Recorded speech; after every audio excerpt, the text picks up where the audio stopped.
Parents of Portsmouth Elementary students outraged when they find out that another student poked their child with a needle. I'm Matt Gregory. Coming up, what the school says about the incident. I'm Chris Horn. A woman is charged with arson. Authorities say she admitted to setting a fire to a home where she lives with 5 other family members. Humiliation and disrespect. This is Greg Hedrick.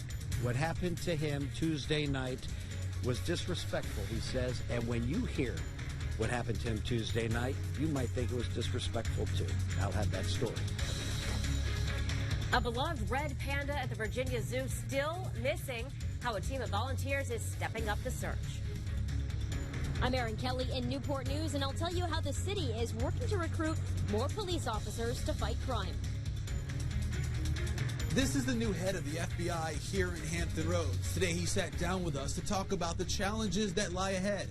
I'm Jason Marks. I'll have that story coming up. First breaking news from Virginia Beach. We are just getting word that a student at Green Run High School brought a gun to class with him. The principal put out a message to parents that the 19-year-old has been arrested. Now, no one was hurt, and the principal said there was no interruption to the learning process. More information on the story, of course, as soon as we get it. And developing at 4, police arrested a woman who admitted to setting her Virginia Beach home on fire. 60-year-old Anita Holcomb faces an arson charge. But she wasn't the only one who was living there. 10 on your side's Chris Horn joins us from the Wavy Newsroom with who is now forced out. Chris? That's right, Stephanie. Anita Holcomb lived in the house with her son and daughter-in-law and their 3 kids.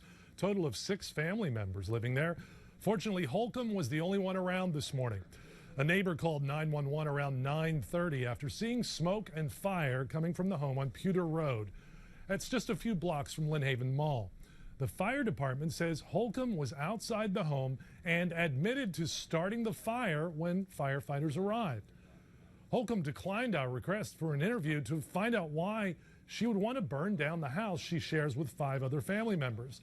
She's in jail this afternoon on a charge of arson. Coming up at 5 and 6, what neighbors are saying about Anita Holcomb and what investigators say she used to start that fire. Live in the newsroom, Chris Horn, 10 on your side. A follow-up now to a missing Virginia Beach family found safe in North Carolina. Many of you are still wondering why a mother would disappear with her 2 young kids. Monica Lamping's family acknowledges that, but say they might never share the answers. We told you they became concerned after they couldn't find her, even after Lamping's home caught fire over the weekend. A family spokesperson sent out a statement thanking everyone for their sympathy over the 4-day search, but asked for privacy. 10 on your side spoke with one of the children's father. He said he picked up his son near Asheville. Only on 10, parents from a Portsmouth school called 10 on your side about a student poking another student with a needle. Now, this happened back in December at Victory Elementary. Today, these parents say they are concerned for the child's health and safety. The school division responded and says they take every threat and incident regarding school safety seriously. 10 on your side's Matt Gregory is live now outside the elementary school with the very latest. Matt? Yeah, tonight there's confusion for Victory Elementary School students' parents. Now, this started with an incident in December where the students were told their parents that they were poked with a needle by another student, a hypodermic needle. Now, we talked to the school today. They said it was more like a push pin or a nail. And when we told the parents that, they said this right now, even though this started in December, is the first they've heard of that. So this is what happened. Just before Christmas, a Victory student told their parents they'd been poked with a needle, a hypodermic needle, by another student. So the parents told the school. The school started an investigation. They found the same student may have poked several others. A nurse checked the wounds, according to the school, and said they looked clean. A school spokesperson told us that the student was reprimanded, and the school division says the police were not notified. Now, parents we spoke to say that's the last thing they heard. And today, the school told 10 on your side the sharp instrument wasn't a hypodermic needle, but something more like a push pin or a tiny nail. But the parents we spoke to say they've never heard that. They say if they did, they wouldn't still be taking their child to the doctor for monthly tests. But when we spoke with them, they said they wish to be anonymous. Never in a million years that I think that I'd have to screen my 8-year-old daughter for HIV. And we got 6 months before they say, yeah, she's all clear. Coming up at 5, we have more questions for the school, as in how did they notify the parents that this was not a hypodermic needle? Was this was more like a push pin? And then when did they do that? Because as you saw, these parents are still operating under the idea that their child was poked with a hypodermic needle. All those questions we hope to answer for you starting in 1 hour here on Wavy News 10 in Portsmouth. I'm Matt Gregory. 10 on your side. Thank you, Matt. A follow-up to a school bus crash that killed a motorcyclist. We have learned that the man that died taught motorcycle safety on the peninsula. Officers say speed may have been a factor in Gary Estes crashing into the bus. Estes was with workforce development at Thomas Nelson Community College and managed more than 100 weekend classes that more than 1,000 students would take each year. Police in Newport News say that a school bus carrying students made a left turn from Harpersville Road onto Woods Road. Their early investigation shows the front half of the bus cleared the intersection. New at 4 and only on 10, the Currituck County manager is apologizing for what happened to a war veteran who had a service dog. He showed up to watch his 10-year-old son play basketball. And that's when the trouble began. Andy Fox reports how the lack of education on the rights of service dogs has Currituck County on the defense and apologizing, Andy. That's exactly the issue. It is clear with the Americans with Disabilities Act, it forbids businesses, in this case Currituck County, from refusing admittance, isolate, segregate, or treat a person less favorable than other persons who might have a service dog. That is the message attached to Greg Hedrick's service dog, Trusty.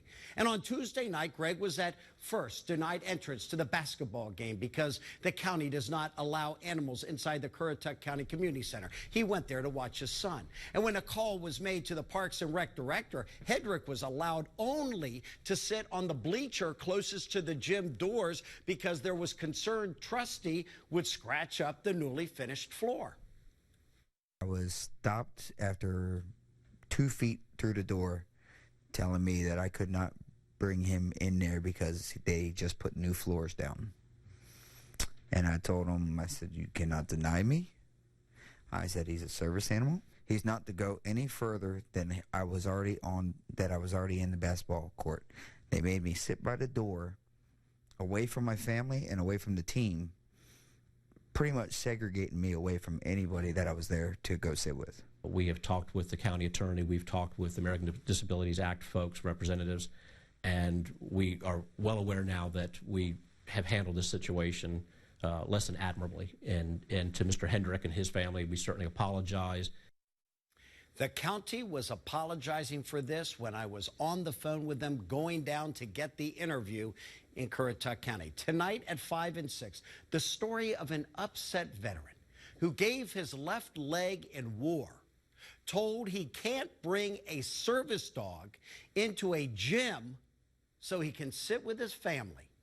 And the story on Currituck County that is scrambling to learn the federal law that allows total access to service dogs. Those stories tonight on Wavy News 10 at 5 and 6. I'm Andy Fox, 10 on your side. Well, speaking of animals, and we're going to hear more about this a little later, I was on the search for the missing red panda a little earlier, and it was actually a beautiful day if you had to be out searching. Yeah, it was a beautiful day out there, pretty warm, but that's changing. Right, and it was also windy out there. I'm sure you noticed. If you were outside at any point today, you probably noticed that wind really picking up. We originally had winds out of the southwest. Now we have winds more out of the west as a front has been making its way through the region. You can see earlier we did start off with some showers this morning. Then we had a secondary batch of some isolated showers that moved through the region. And even right now across the Outer Banks, we still have a few lingering showers down towards Nags Head. But for the most part, we are dry out there. We're seeing just a few scattered clouds left. But as the sun continues to set, those clouds will break apart and give way to mainly clear skies overnight. 62 degrees right now in Newport News. It is 64 in Portsmouth, 65 degrees in Virginia Beach, at 65 in Chesapeake, and 64 degrees in Williamsburg. So it's still quite comfortable out there. If you don't mind the breeze, again, you can see winds out of the west, and in some places even out of the northwest, sustained between 9 all the way up to 24 miles per hour. These are sustained wind speeds. Those are not wind gusts. We're going to take a look at wind gusts in our full forecast. But for the rest of this evening, 66 degrees expected at 5, and then we'll gradually drop back to 52 by 9 tonight. So we'll check out the wind gusts in our full forecast, and of course your 7-day forecast that does feature cooler temperatures for this weekend. The city of Newport News is trying a new way to recruit more officers to the police department. This morning, the city manager announced new officers who stay for 2 years will get a $2,000 signing bonus. 10 on your side's Erin Kelly was at the news conference. She joins us live now. Erin? Well, you may remember I was talking about this same issue in Portsmouth with vacancies yesterday. The Newport News police chief says that this is a problem across the country. We understand from talking to police in Newport News they have 51 sworn vacancies. However, close to 30 people are going through training, going through the academy right now, so that number could change. Now, the $2,000 signing bonus is for officers who join and stay for 2 years. Current officers can get a bonus of $1,000 or more for successfully recruiting an officer. Now, the city manager made the announcement at a news conference this morning before the chief gave updates on violent crimes that have happened this month. The chief plans to continue holding those meetings regularly to keep the community up to speed on what's happening. Our community is tired of being portrayed as a dangerous place. We know it to be a fine community where great things are happening and the overall quality of life is good. However, we also recognize that residents in Newport News are increasingly dismayed at the actions of some very dangerous and reckless people. Now, we've posted the updates from that news conference where they talked about updates on shootings as well as a home invasion. That's all on our website for you. And coming up at 5:30, you're going to hear from a woman who has lost people to gun violence and how she wants to get involved. Live in Newport News, Erin Kelly, 10 on your side. Thank you, Erin. A local study on voting taken out of context. 10 on your side, Sarah Dixon sets the record straight. Plus, doctors are telling parents to put down your phone and talk to your kids. Why they say it's important for your child's health. Plus, an all-hands call to search for Sunny. The Virginia Zoo's red panda has been missing for 3 days now.